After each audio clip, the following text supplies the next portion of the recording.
বাংলাদেশের এত এত মানুষ, এত এত সমর্থক মানুষ, এইভাবে হবে না ইনশাআল্লাহ, এবং এটা উন্নতির দিকে নিয়ে যেতে হবে।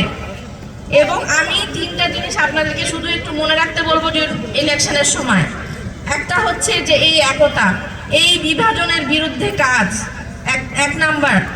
2 নাম্বার হচ্ছে যে উন্নতি, জীবন কোনোদিন পিছে যাবে না, জীবনকে সামনে নিয়ে যেতে হবে, এবং যে এই সামনে সাহায্য করবে তাকেই আপনারা ভোট দিবেন।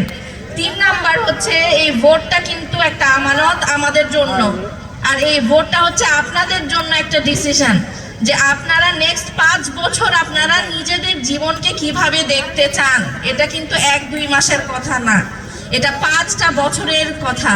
এবং এই 5 বছর পর যখন আরেকটা ইলেকশন হবে, এইখানে যে স্ট্যান্ডার্ডটা সেট করা হবে ওইটার উপরেই কিন্তু পরের 5 বছরটা গঠিত হবে। সেই জন্য এই 5 বছরটা আপনারা যে ডিসিশনটা নিতে যাচ্ছেন ইলেকশনের সময়, এই 5 বছরটা এই জন্য এত এত জরুরি। একই মাটি থেকে উঠে আসা আমরা মানুষ, আমাদের প্রত্যেকের অধিকার আছে এই মাটিতে।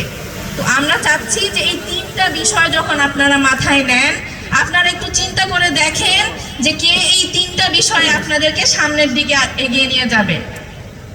আরেকটা ছোট জিনিস যেটা আমি বলে যেতে চাই, সেটা হচ্ছে এখানে আমাদের মা বোনরা এসেছেন, আপনাদের কথা সবাই মনে রাখে না, সবাই সামনে এসে বলে না।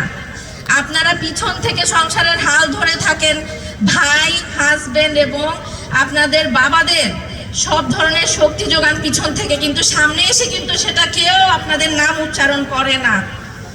আপনাদের এই ভয়েস জানি সবাই শুনতে পায়, আপনাদেরকে যারা রিপ্রেজেন্ট করতে পারবে, আপনাদের জীবনের উন্নত যারা করতে পারবে, আপনাদের চিকিৎসা ব্যবস্থা, শিক্ষা ব্যবস্থা, আপনাদের সমতা আনা সমাজে, একজন মা হিসেবে, একজন বোন হিসেবে, একজন ছাত্রী হিসেবে এবং একজন মেয়ে হিসেবে আপনারা তাকে ভোট দিবেন। আমরা আসলে এই দেশটাকে সামনে নিতে চাই, আমরা আমাদের মা বোনদেরকেও সামনে নিতে চাই, কোনোদিনও আমরা পিছিয়ে পড়বো না ইনশাআল্লাহ। এখন আপনারা যদি দেশটাকে এভাবে বদলাতে চান, আপনাদেরকে আমি অনুরোধ করব, ইনশাআল্লাহ 12 তারিখে আমরা এই পরিবর্তনটা করব, এবং আপনারা যে আমানতটা আমাদের হাতে দিবেন, এই আমানতটা যাতে আমরা রক্ষা করতে পারি এই দোয়াটাও করবেন।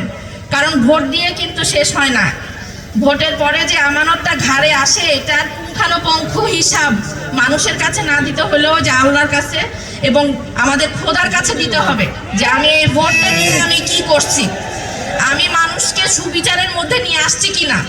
এই আমানতটা জানি আমাদের হাতে সুন্দরভাবে আসে, এই প্রত্যাশা আমি আপনাদের কাছে চাই।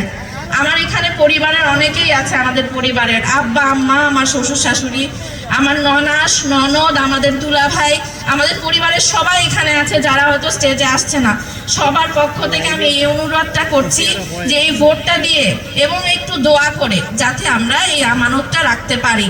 থ্যাংক ইউ এবং সালামু আলাইকুম এবং আদাব।